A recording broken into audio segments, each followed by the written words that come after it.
প্রথম হাফে 4খানা মিস, যে মিসের খেসারত দিতে হলো বাংলাদেশকে।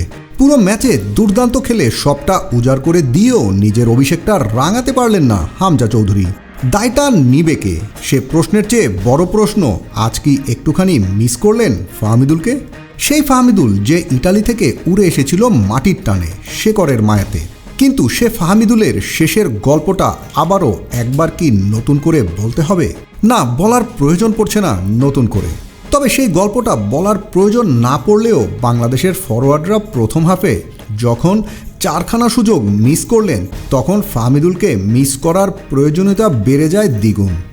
মাহবুবুর রহমান জনি যখন 15 সেকেন্ডে গোল মিস, কিংবা ম্যাচের 11 মিনিটে হৃদয়ের ফাঁকা পোস্টে গোল মিস করলেন, মাফ করবেন, এই দুটো শুধু গোল মিসই ছিল না, বরং 18 কোটি মানুষের স্বপ্নকে ভেঙে দিয়েছিল তখন, এবং ক্ষণে ক্ষণে মনে পড়তে বাধ্য করিয়ে দিয়েছিল ফাহমিদুল নামের ওই 18 বছর বয়সী ছোট্ট ছেলেটাকে।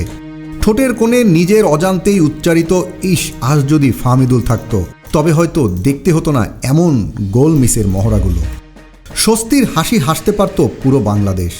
নিজের সবটা নিংড়ে দেওয়া হামজা অভিষেকটা করতে পারতেন জয় দিয়ে।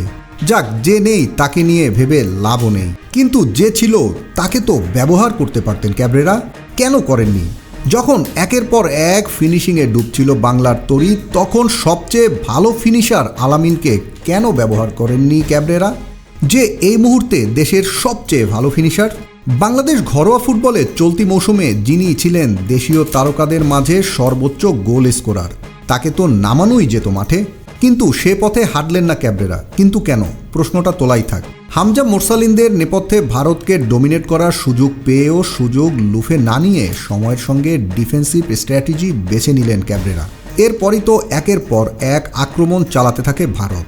কিন্তু তখনও বাংলাদেশের ত্রাণকর্তা হয়ে দেশকে বাঁচিয়েছেন হামজা দেওয়ান চৌধুরী একা কাঁধে। শেষমেশ ড্র করে 1-1 পয়েন্ট নিয়ে মাঠ ছাড়েন হামজার নেতৃত্বাধীন বাংলাদেশ ফুটবল দল।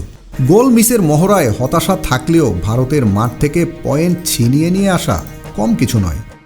তাই সেই দৃষ্টিকোণ থেকে ক্যাবরেরা হয়তোবা ধন্যবাদ পেতেই পারেন। তবে নিশ্চিত জয় যেভাবে হাতছাড়া হয়েছে, সেটা কিভাবে ভুলে যাবে ফুটবল সমর্থকরা? তবে দিন শেষে দলটা তো আমাদেরই, তাই গলায় উঠুক আওয়াজ, হারলেও বাংলাদেশ, জিতলেও বাংলাদেশ।